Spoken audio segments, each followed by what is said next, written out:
नमस्ते बच्चों।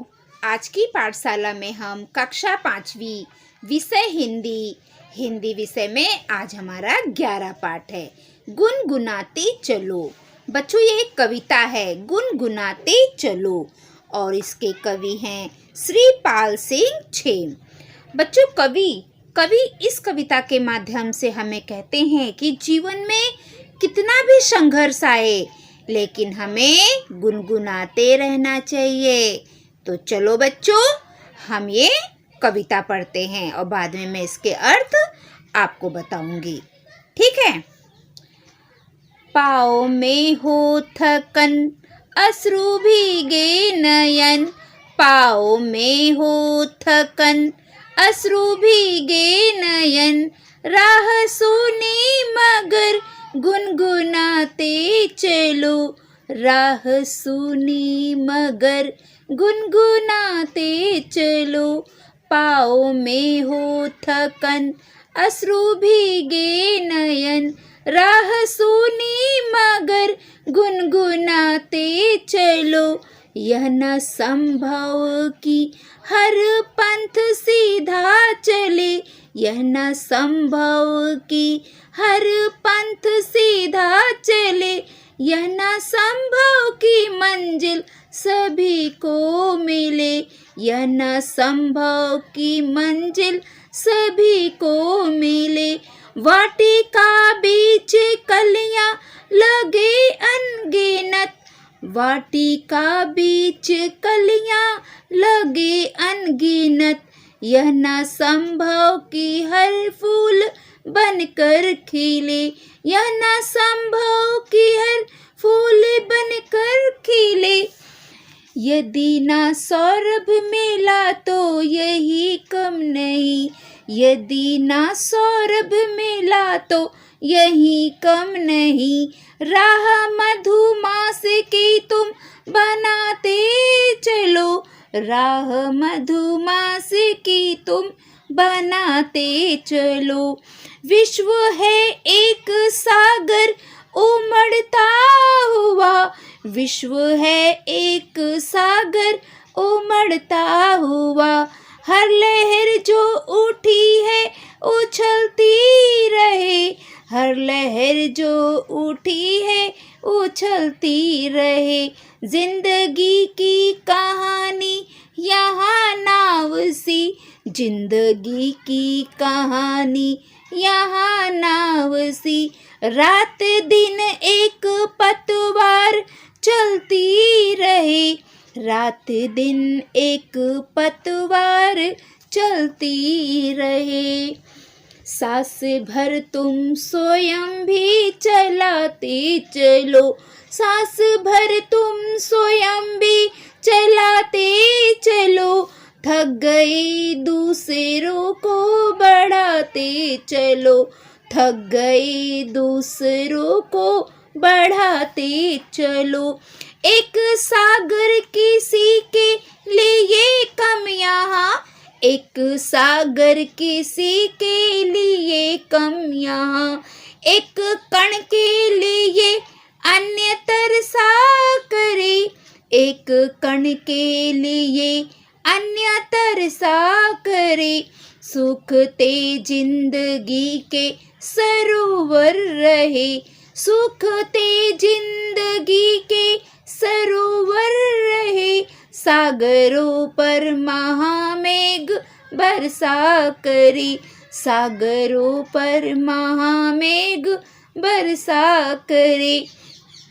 यह दोहरी प्रणाली चलेगी नहीं। यह दोहरी प्रणाली चलेगी नहीं। इसलिए धार को संबहाते चलो। इसलिए धार को संबहाते चलो। कुछ तुम्हारे सहारे खड़े राह पर। कुछ तुम्हारे सहारे खड़े राह पर। कुछ सहारा तुम्हारे लिए चाहिए। कुछ सहारा तुम्हारे लिए चाहिए। एक तारा बनो दूसरों के लिए।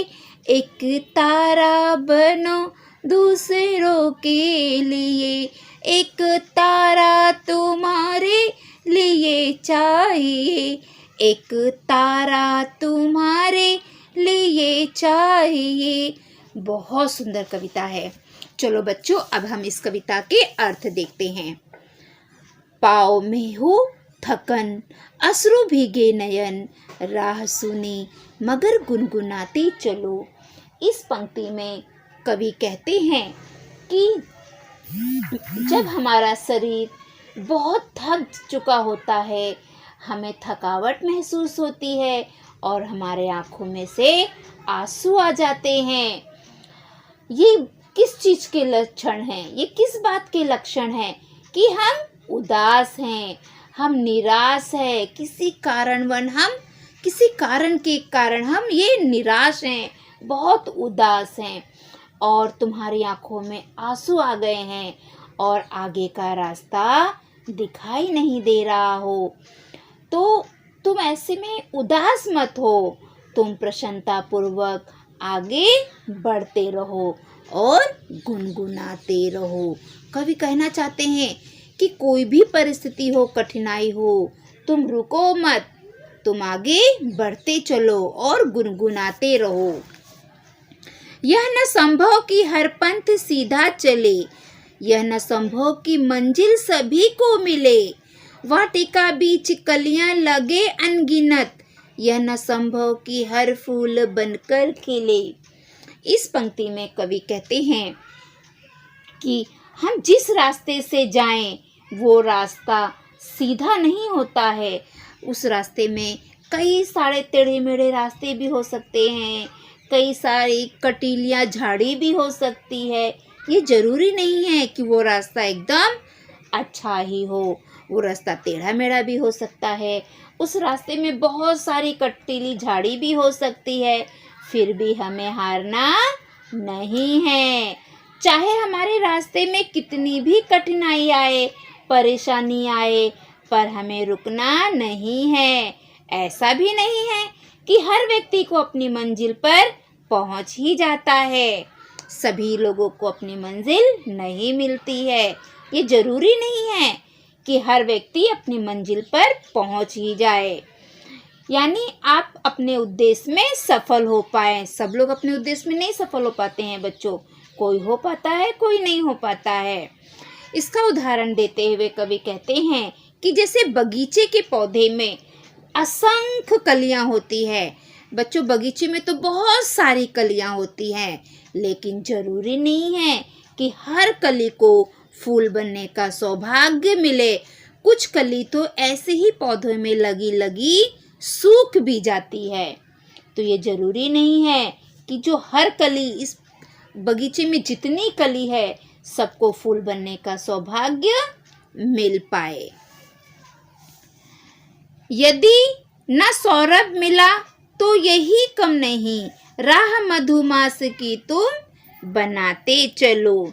इस पंक्ति में कवि कहते हैं कि यदि तुम्हें सुगंध नहीं मिली है, यदि तुम्हें सुगंध नहीं मिली है तो इसे भी तुम कम मत समझो।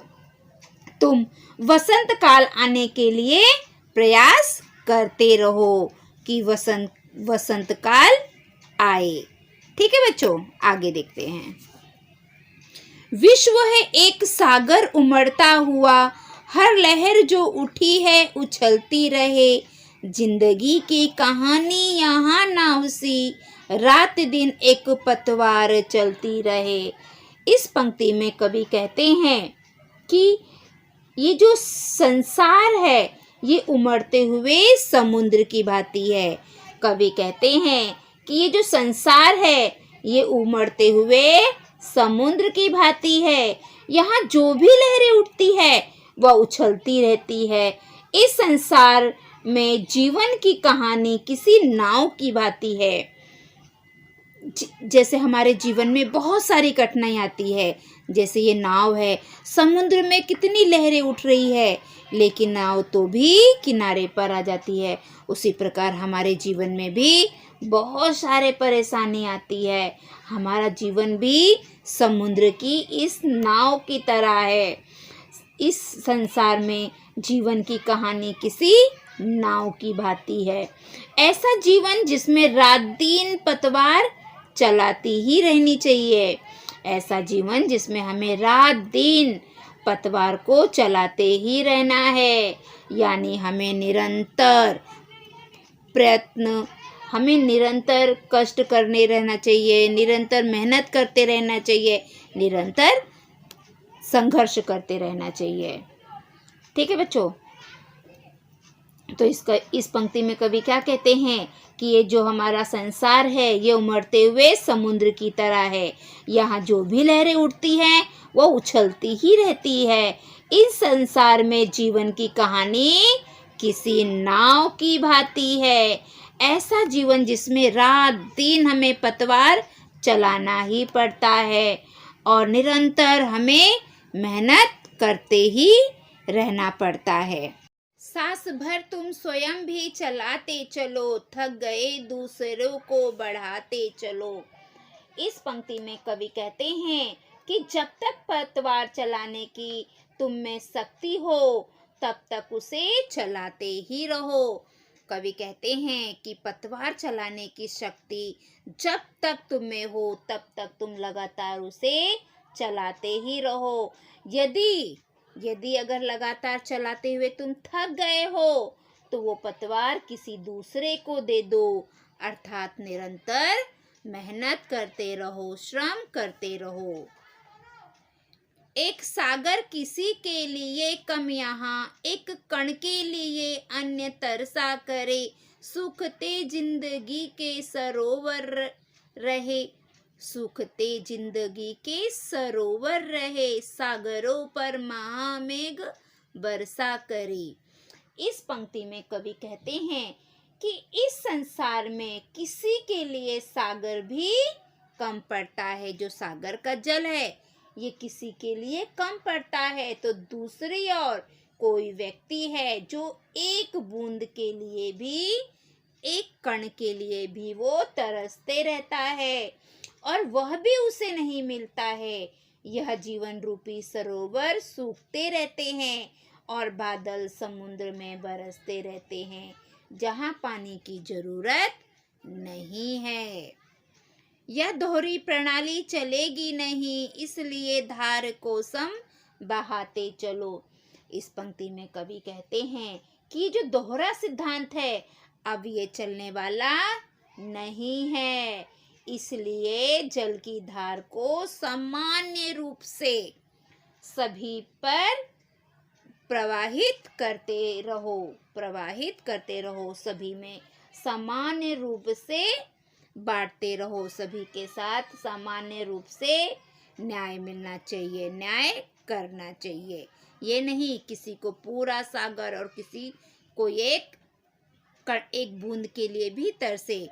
अब ये सिद्धांत दोहरी प्रणाली नहीं चलेगा। अब सबको समान रूप से न्याय मिलेगा।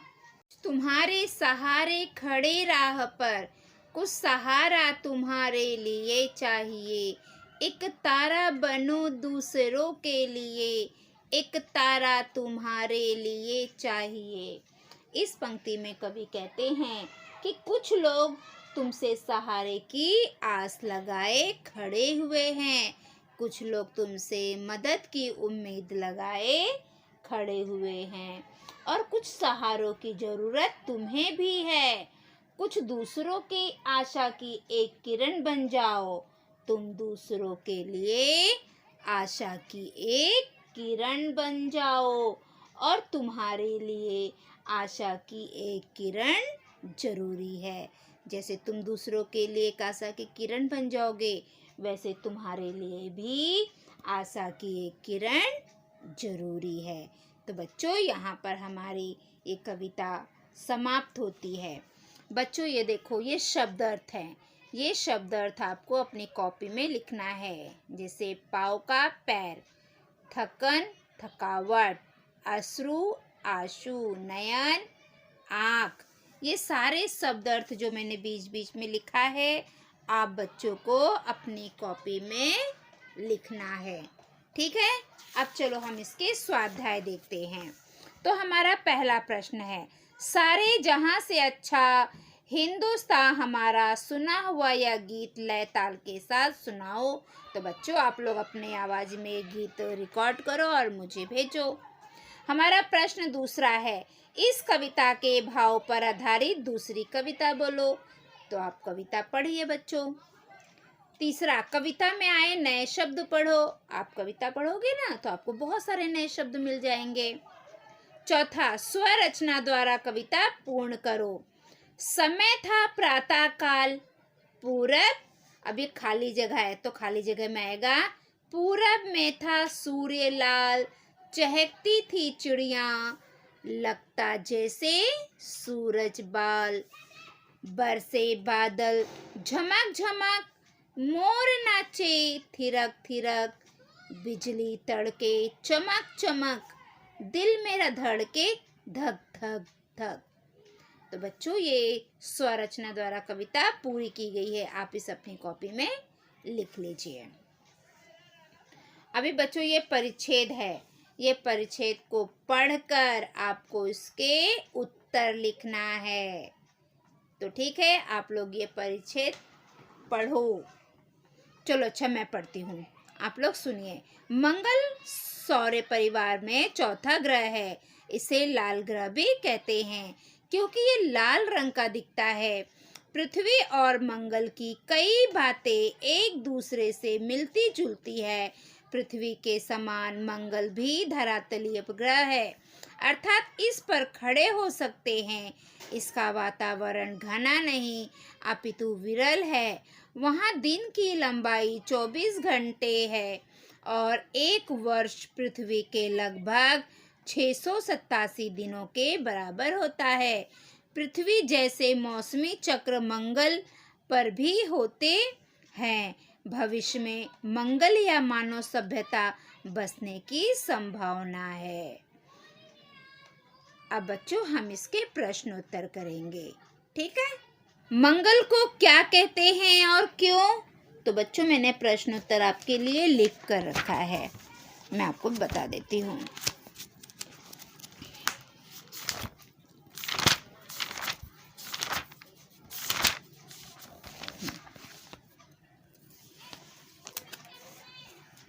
मंगल को क्या कहते हैं और क्यों?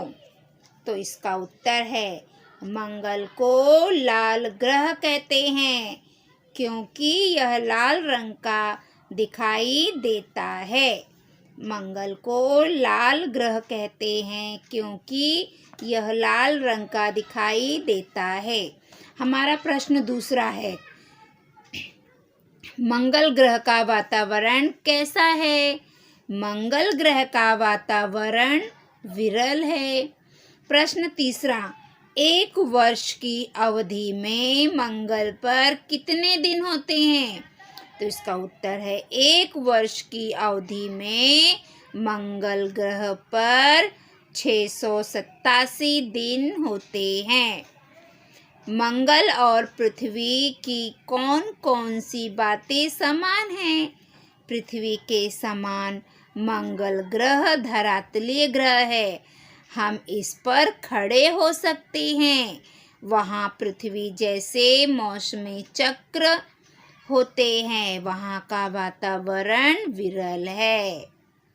मैं एक बार फिर से उत्तर बोलती हूँ। पृथ्वी के समान मंगल ग्रह धरातलीय ग्रह है। हम इस पर खड़े हो सकते हैं। वहाँ पृथ्वी जैसे मौसमी चक्र होते हैं। वहाँ का वातावरण विरल है। तो ये देखो बच्चों, ये जो प्रश्न है ना, इसके उत्तर मैंने आप लोगों को लिखवा दिया है। अब इसके अलावा भी बच्चों मैंने कुछ अलग से प्रश्न आपके लिए बनाए हैं। देखो प्रश्न पहला, अनगिनत कलियां कहाँ लगती है? तो उसका उत्तर है, अनगिनत कलियां वाटिका में लगती हैं। हमारा दूसरा प्रश्न है, कविता में कौन सी राह बनाने के लिए कहा गया है? तो उसका उत्तर है, कविता में मधुमास की राह बनाने के लिए कहा गया है? हमारा तीसरा प्रश्न है, कवि ने विश्व को क्या बताया है? उत्तर, कवि ने विश्व को उमड़ता हुआ समुद्र बताया है। चौथा, जिंदगी की कहानी की तुलना किससे की गई है? उत्तर, जिंदगी की कहानी की तुलना नाव से की गई है। पांचवा प्रश्न, महामेघ पर कहाँ बरसते रहने का आरोप है? उत्तर, महामेघ पर समुद्र पर बरसते रहने का आरोप है। तो बच्चों, ये 5 प्रश्न मैंने आप लोगों के लिए लिखा था। ठीक है, अभी आगे देखते हैं। नीचे दिए गए विनम्रता संबंधी चित्रों को समझो और चर्चा करो। तो आपको चित्र देखना है और फिर चर्चा करना है कि इस चित्र में आपको क्या दिखाई दे रहा है। जैसे कि हमारा पहला चित्र है, तो पहले चित्र में क्या दिखाई दे रहा है? देखो, ये बच्चा है, ये अपने मम्मी पापा का पैर छू रहा है ना, चरण स्पर्श कर रहा है। इससे बच्चे के विनम्र भाव दिखाई दे रहा है। हमें अपने से बड़ों के चरण स्पर्श करना चाहिए। आप लोग करते हो ना? सभी बच्चे करते हैं। अब दूसरा चित्र है, देखो ये सारे बच्चे खड़े हैं और ये बच्चा भी हाथ जोड़ के खड़ा है, टीचर भी खड़ी है।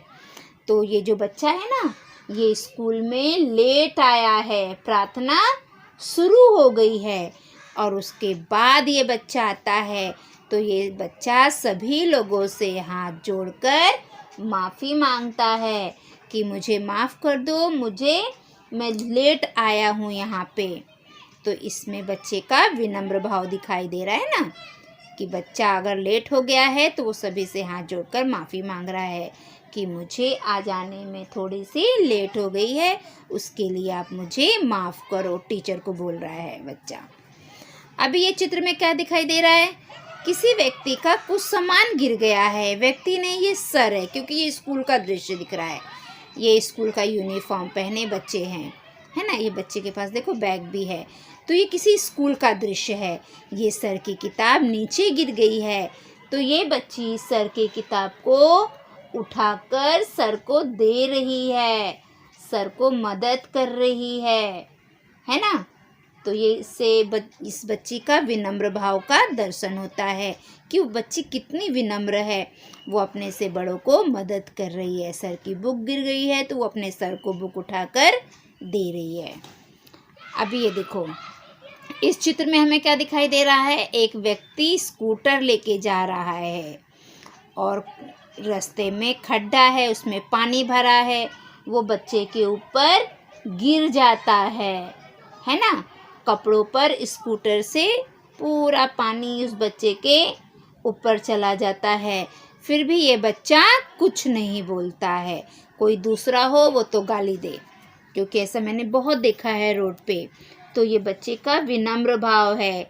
ये स्कूटर वाला स्कूटर लेके जाता है, खड्डे का पानी बच्चे के ऊपर जाता है, फिर भी बच्चा कुछ भी शिकायत नहीं करता है। ये बच्चे का विनम्र भाव है। अभी ये चित्र देखो, इस चित्र में क्या दिखाई दे रहा है? देखो बच्चों, क्या क्या दिखाई दे रहा है कि द्वार पे खड़े हैं और मेहमान आते हैं। जब शादी विवाह या कुछ रहता है तो दरवाजे पे जो घर के लोग रहते हैं वो खड़े रहते हैं, ताकि जो लोग आए उसका स्वागत करना।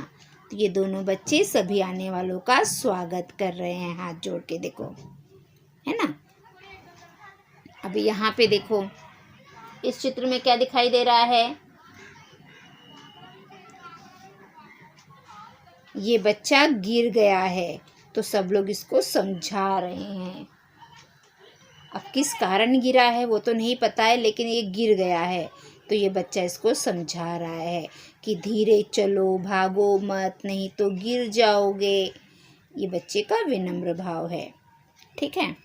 अभी ये देखो, तुम्हारे मित्रों के 2 समूह में झगड़ा हो रहा है। समझो आपका कोई दोस्त है और वो दूसरे लोगों से झगड़ा कर रहा है, तो ऐसे में तुम क्या करोगे? बताओ बच्चों। आपका दोस्त है, उसका किसी दूसरे ग्रुप में किसी दूसरे लोगों से झगड़ा हो रहा है, तो अगर आपको पता चलता है तो आप क्या करोगे? मैं बताऊं, अगर मैं अगर उस जगह पर होती तो मैं उन लोगों का पहले झगड़ा को समझती कि ये लोग झगड़ा क्यों कर रहे हैं। फिर मैं दोनों बच्चों को समझाती थी। मैं किसी एक का साइड नहीं लेती थी, मैं दोनों बच्चों को समझाती थी कि झगड़ा करना गलत बात है, कभी भी झगड़ा नहीं करना चाहिए। अगर कोई बात है तो उसको शांति से बैठकर उस समस्या का हल निकालो, ना कि झगड़ा करो। आप क्या करोगे? आप मुझे कमेंट करके बताओ। ठीक है बच्चों, आप लोगों ने मेरी पाठशाला पूरा यहाँ तक देखा, उसके लिए बहुत बहुत धन्यवाद। अगर आप मेरे पाठशाला में नए हैं और आपको मेरी पाठशाला पसंद है तो मेरी पाठशाला को लाइक करिए, सब्सक्राइब करिए, कमेंट करिए और अपने दोस्तों में ज़्यादा से ज़्यादा शेयर करिए, ताकि मेरी पाठशाला का लाभ सभी बच्चे को मिल सके। और अगर आप मेरी पाठशाला देखते हैं और आपने अभी तक सब्सक्राइब नहीं किया है तो सबसे पहले सब्सक्राइब कर लो और जो घंटी का चित्र है ना उसे भी ऑन कर दीजिए, ताकि मैं जो भी वीडियो डालूँ वो सबसे पहले आपको मिले और आप बच्चे अपनी पढ़ाई पूरी कर सको। ठीक है बच्चों, तो अगली पाठशाला में हम कल फिर मिलेंगे। तब तक के लिए बाय बाय बच्चों।